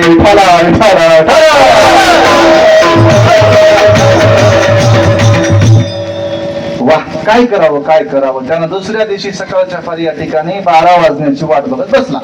लक्षपूर्वक आहे का? सगळ्याच या ठिकाणी कवा सोयऱ्याची गाडी येते, कोणी कोणी ते काय नाही, या ठिकाणी वाट बघत बसला. आणि वाट बघत बसला. सोयऱ्याची गाडी दूरवर अशी दिसली. 1 किलोमीटरवर दिसल्याबरोबर मंदिराच्या पाठीमागे हळून गेला आणि एक चाकू घेतला महाराज, आणि चाकू घेऊन चुटकुनी नाकाचा शेंडा कापून टाकला. नाकाचा शेंडा कापला आणि सोयऱ्याची गाडी आली की रस्त्यामध्ये असा उभा टाकला.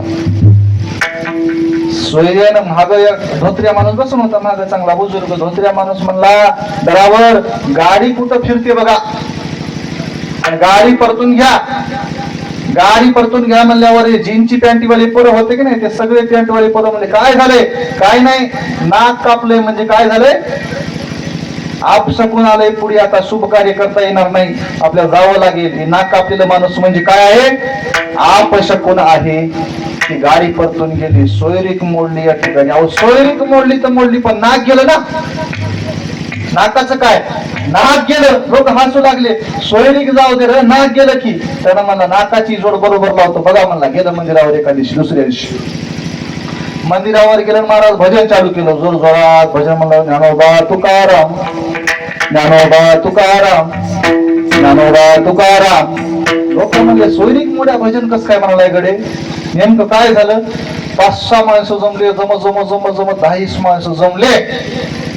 कशामुळे एवढं विरक्ती प्राप्त झाली तुमच्यामध्ये, काय वैराग्य आलंय तुम्हाला, कस काय भजन म्हणताय. त्यानं म्हणला मला बोलू नका महाराज, त्यानं म्हणला मला बोलू नका. तर म्हणजे काय झालंय, नाही नाही मला जगासोबत काही देणं घेणं नाही. काय झालंय, मला देव भेटला, मला देव भेटला, देव दिसला, देवानं दर्शन दिलं. लोक म्हणले हे खोटं बोलते, याचं काय खरंय, काय खरंय याचं खोटं बोलते म्हणले. मग काही माणसं म्हणले देव दिसला, देव बोलला, तर मग नाक कशामुळे गेलं. त्यानं म्हणला नाकाच्या शेंड्याला फक्त या ठिकाणी कापल्यानंतर देव दिसला, आडवा येऊ लागला म्हणला हे नाकाचा शेंडा. आणि मला मोठ्या महाराजाने सांगितलंय काय, नाकाचा शेंडा काप आणि तुला देव दिसणार आहे. विठाला विठाला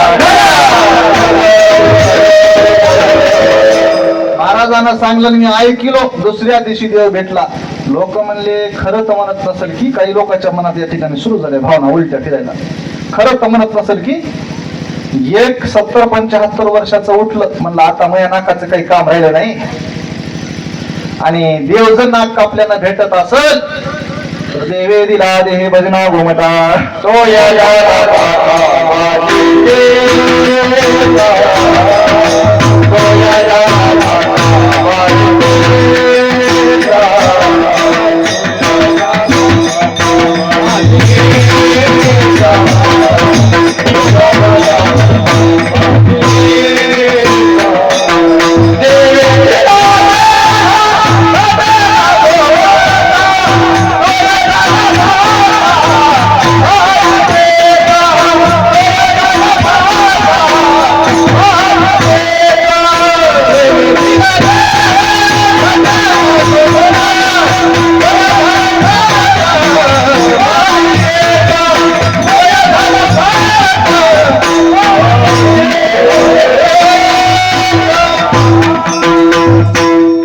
म्हातारा हुशार होतो महाराज, म्हाताऱ्याला प्रमाणच पाठवतो. देवे दिला देहे भजना गोमटा तो या झाला फाटा वादिकेचं त्यानं प्रमाणच दिलं. देवानं देह दिलाय म्हणला.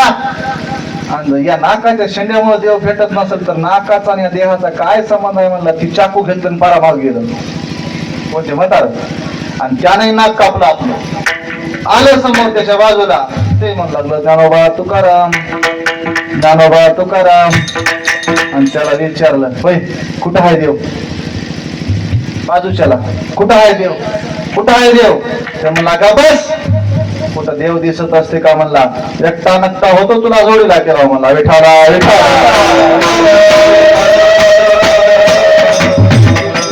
अरा चांदाला काय सत्यानाश केला म्हणला.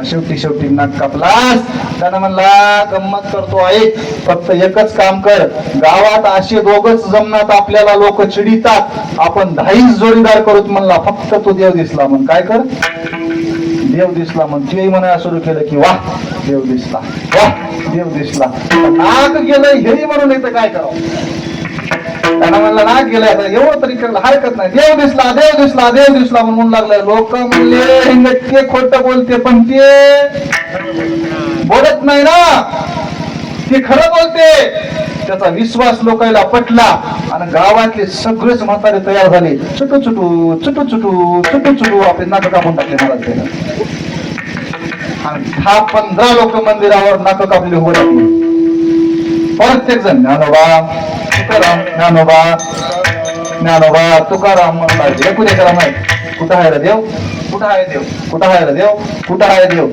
त्यांचा नाक कापणारा सोयरीक मोठ्या अध्यक्ष होता. त्या अध्यक्षाला देव कुठंच नाही, फक्त मला एकट्याला नक्त राहायचं नव्हतं म्हणून अर्ध गाव नक्त केलं. विठाला विठाला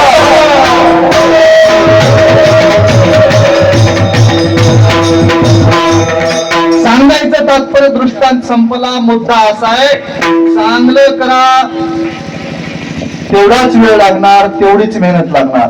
वाईट करा तेवढाच वेळ लागणार, तेवढीच मेहनत लागणार. एखादं शस्त्र आहे घरामध्ये, आपल्या इळा आहे, कुऱ्हाड आहे, ते इळा आणि कुऱ्हाड वापरली तर झिजून संपते आणि ठेवून दिली तर गरजून संपते. विठाला विठाला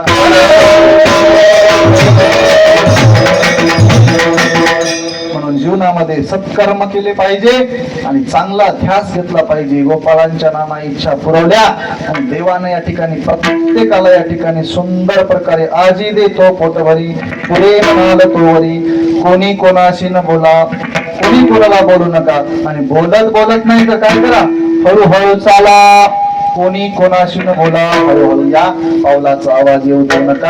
आणि तुमच्या जवळच काही असेल तर ते टाकून द्या. म्हणून असं सगळं या ठिकाणी भगवंतानं सांगितलं. आता सगळ्यांनी एक वेळेस हात वर करा. सुंदर, मी 8 दिवसामध्ये एक वेळेस हात वर करायला लावलं नाही तुम्हाला, म्हणून एकाने खाली ठेवू नका, बरोबर आहे की नाही? तर दुसरा महाराज असतात तर रोज 7 दिवस या ठिकाणी 3-3 हात वर करायला लावला असता, पण या ठिकाणी आज एकच वेळ यासाठी हात वर करा. हात वर करा, आहेत कमीच करा, चांगले वर करा. थाट प्रत्येकाच्या हातात 500-500ची नोट येणार आहे. करा वर, सगळे करा, सगळे करा. आशे करू नका मग, आशे चला करा, चांगलं वर करा आणि भजन करा.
श्रीकृष्ण परमात्म्यांनी सांगितलं, तुमच्या जवळच काही असेल तर ते खात बसू नका, ते टाकून द्या. का टाकून द्या? तर आज काल आहे म्हणून आज घरी जेवायचं नाही, इथं दाबून जेवल्याशिवाय राहायचं नाही.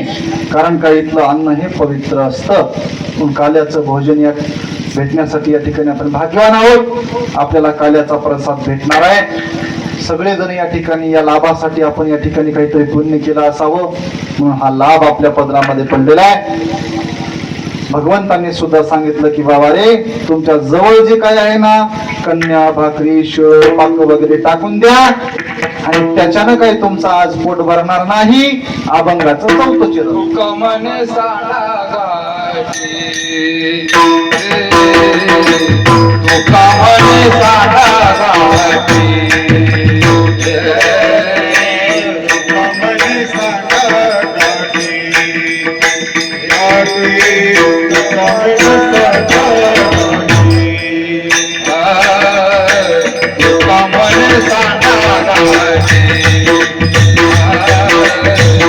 Come on,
पुरे म्हणा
किती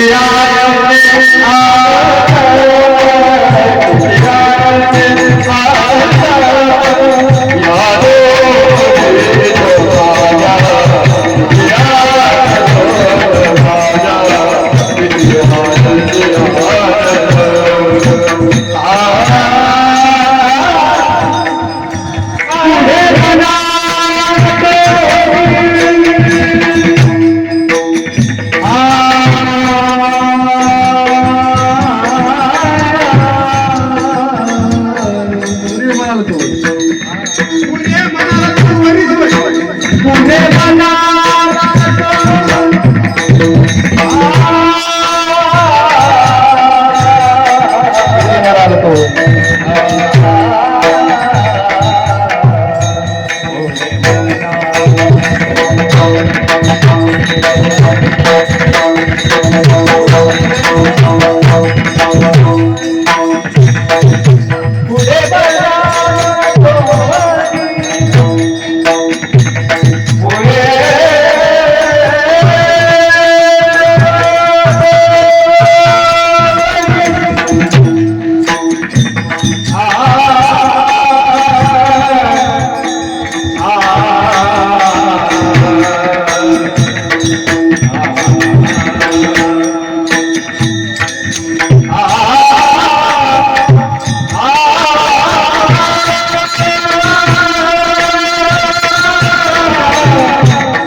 आजी देतो पोट भरी पुरी म्हणाल तो हरी.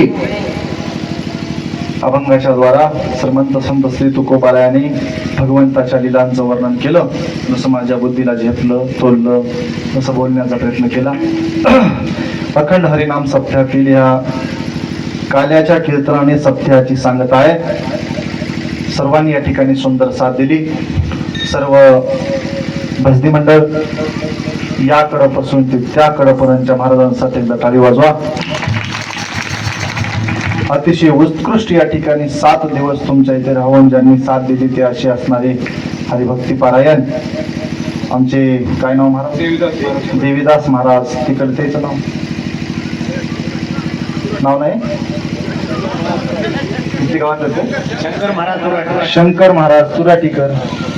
त्यानंतर मातुळकर महाराज, आदिनाथ महाराज. सुंदर सगळी माणसं या ठिकाणी जुनी आहेत, अनुभवी आहेत, हिऱ्यासारखी आहेत, अतिशय या ठिकाणी नामांकित आहेत. त्यानंतर आमचे गणेश महाराज बेंद्रीकर, त्यांचं कीर्तन या ठिकाणी परवा रात्री झालं. त्यांनी स्वतः या ठिकाणी उपस्थिती दिली. एक कीर्तन कॅन्सल करून थांबले बरं तुमच्या इथल्या कार्यक्रमासाठी. आजच्या त्यांच्यासाठी एकदा तरी वाजवा. त्यांच्यानंतर शंकर महाराज कदम लगळूतकर. त्यानंतर आमचे राठोड महाराज. पहिल्या दिवशीचे पहिले आमचे श्रोते, पहिल्या दिवशीपासूनचे या ठिकाणी श्रोते आहेत बरं. अतिशय सुंदर व्यक्तिमत्व. त्यानंतर राजेश महाराज बेंद्रीकर महाराज. तिथे एक बार दिसले मीचा आले शेवटला अशी सुंदर चाल. अतिशय वा. त्यांच्यासाठी तरी वाजवा. त्यानंतर आमचे सोबदार तुराटीकर महाराज. त्यानंतर आमचे दुसरे सोबदार रायकोटचे मामा. 7 दिवस त्यांनी झाकी आपल्याला या ठिकाणी सुंदर श्रीकृष्ण, सुदामा, गोपाळ, गोपिका, राधा सगळे चांगले चांगले सगळं चांगलं दाखवलं. त्यांच्यासाठी जोरदार टाळी वाजवा. त्यानंतर आमचे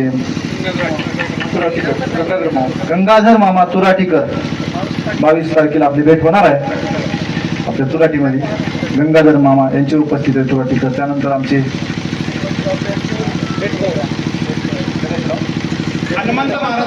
हनुमंत महाराज बेट मोगरेकर, हनुमंत माऊली, त्यानंतर विनयकरी बाबा गावातले सगळं बेट मोगरे विनयकरी बाबा आहेत. ते आमचे बाल टाळकरी ते बाबा सुंदर बघा धोतर कसं ठेवलंय वाघानं. माळ आहे सगळ्या टाळी वाजवावं एकदा. अतिशय सुंदर असे लेकरं घडले पाहिजेत. एवढाले ज्याचे लेकरं आहेत त्यांनी सगळ्यांना आळंदीला टाका, संस्थेत टाका, तिकडे वारकरी शिक्षण संस्थेमध्ये. माझी संस्था नाही बरं, नाहीतर महाराजाची संस्था असं म्हणून म्हणाले म्हणशात. माझी संस्था वगैरे काही नाही, तेवढा मोठा महाराज नाही. मात्र आळंदीला टाका. ज्ञानोबारायाच्या सानिध्यात राहिल्यावर माझ्यापेक्षा कितीतरी 10 पटीनं पुढचं कीर्तन करतील तुमच्या गावातले लेकरं. त्यासाठी याच्यासाठी टाळी वाजवायला. सुंदर असं असणारं सगळं गावकऱ्यांनी नियोजन केलं. कमिटी सुद्धा एकदम चांगली आहे महाराज. कमिटीतल्या कोण्याच व्यक्तीने येऊन कधीच 7 दिवसामध्ये कधी कथा लवकर चालू झाली, कधी उशिरा झाली, कधी लवकर संपली. मुख्य शेवटचे पैलू शेवटचे पैलू त्या कमिटीतल्या माणसाची किरभर सुद्धा आम्हाला तक्रार आली नाही. ती महाराज असंच करायला, तसंच काही काही गावात माणसं महाराज हसवा, काही गावात महाराज रडवा, काही गावात महाराज असं करा तसं करा, सगळं सांगत. पण इथं कोणीच काही सांगितलं नाही. सगळ्यांनी या ठिकाणी 7 दिवस आम्हाला सांभाळून घेतलं. अतिशय या ठिकाणी अंतकरणापासून सगळ्यांनी 7 दिवस या कार्यक्रमावर प्रेम केलं. त्या संयोजक कमिटी गावकरी मंडळीसाठी एकदा टाळी वाजवा. आणि उत्कृष्ट प्रकारची 7 दिवस ज्यांनी साथ दिली मृदंगासाठी ते आपल्या नांदेड जिल्ह्यातील प्रसिद्ध जगदाळे गुरुजीचे शिष्य, महाराष्ट्रातील प्रसिद्ध जगदाळे गुरुजी आणि त्यांचे नांदेड जिल्ह्यातील प्रसिद्ध शिष्य प्रदीप महाराजांसाठी एकदा टाळी वाजवा. प्रदीप महाराज मोकांडीकर अतिशय सुंदर त्यांनी वाद्य काम केलेलं आहे 7 दिवस. त्यानंतर आमचे गणेशगीर महाराज शनीकर अतिशय उत्कृष्ट प्रमाणे या ठिकाणी त्यांनी कथेमध्ये साथ दिली, कीर्तनामध्ये साथ दिली आणि 7च साथ दिली. म्हणून 7च 7 आहे. ठळा ठळा 7 चा आकडा चांगला आहे.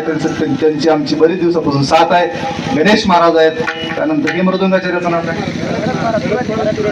भरत महाराज तुराटीकर, त्यांच्यासाठी सुद्धा एकदा टाळी वाजवा.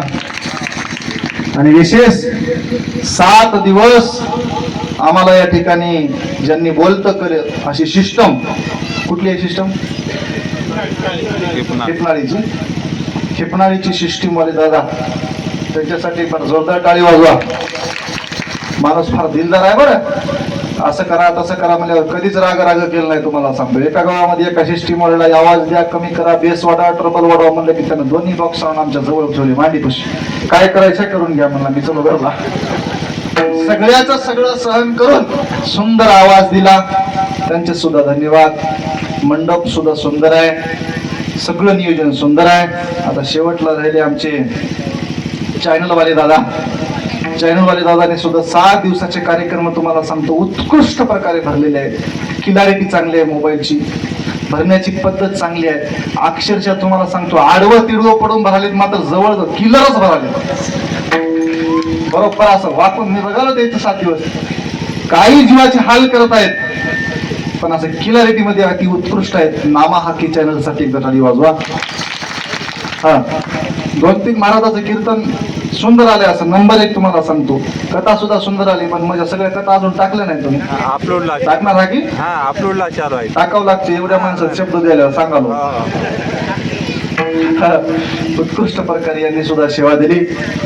सर्व गावकरी मंडळी, नियोजक, लहान थोर, आमच्या माता भगिनी, ज्यांना नावाची अपेक्षा नाही, ज्यांना मोठेपणाची अपेक्षा नाही, ज्यांना कसलीच अपेक्षा नाही, कथेच्या टायमच्या आधी यायचं. अतिशय सुंदर या ठिकाणी. एका दिवशी मी चलो तिकडं निघून झाल्यावरही इथं बसूनच होत्या. मी म्हणलो आमच्या रेणबा भाऊला, भाऊ माता भगिनी त्याला जा म्हणावं लागते घरला आता. म्हणून म्हणजे एवढं प्रेम या सप्त्यावरती. गाव छोटस, गाव लहान, पण कीर्ती महान या सप्त्याची आहे. आणि सप्ताह चालला पाहिजे, सप्ताह टिकला पाहिजे, जेणेकरून सात्विकपणा 7 दिवस या ठिकाणी तुम्हाला सांगतो दिवाळी सारखा उत्सव तुमच्या गावामध्ये झाला. आता या दिवसामध्ये दिवाळीला महत्व नाही, कशालाच नाही, तर एकमेव सप्त्याला महत्व या काळामध्ये आलेलं आहे महाराज. म्हणून सात्विकपणानं सविवेक बुद्धीनं सर्वांनी मिळून मिसळून प्रेमानं सगळं गाव मिळून आनंदानं सप्ताह करतील. गावातील काही जावाई आले असतील त्या जावायासाठी एक बार टाळी वाजवा. जय ना मुरक्या मुरक्या हसले, मी ओळखून घेतले जावाई कोणती आहे ते. विठाला विठाला. सर्वांनी सुंदर सेवा दिली आणि सेवा करण्याचा योग ज्यांनी दिला त्या कमिटीचे मी आभार व्यक्त करतो. महारुद्ररायानं कृपा केली, नामदेवरायानं कृपा केली, पांडुरंगानं कृपा केली, म्हणून हे सगळं सहज शक्य झालं. की तुम्ही आम्ही माणसांनी काहीच केलं नाही, करवून घेतलं भगवंतानी, एवढंच शेवटला बोलू इच्छितो. आणि झालेली सेवा भगवान पांडुरंगाच्या चरणी अर्पण करतो. झालेली सेवा ज्ञानोबराया तुकोबरायाच्या चरणी अर्पण करतो. झालेली सेवा हनुमंतरायाच्या चरणी अर्पण करतो. झालेली सेवा माझे श्री गुरु श्री श्री 108 महंत यदुबन महाराज, गुरु गंभीरबन महाराज, कोलंबी मठ संस्थान त्यांच्या पावन पदकमली अर्पण करतो. आणि माझ्या वाणीला पूर्ण विराम देतो. ज्ञानेश्वर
छत्रपती शिवाजी महाराज की जय.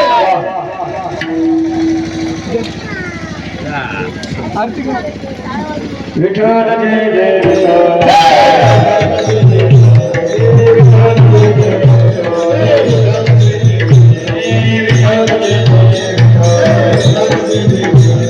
विठ्ठल.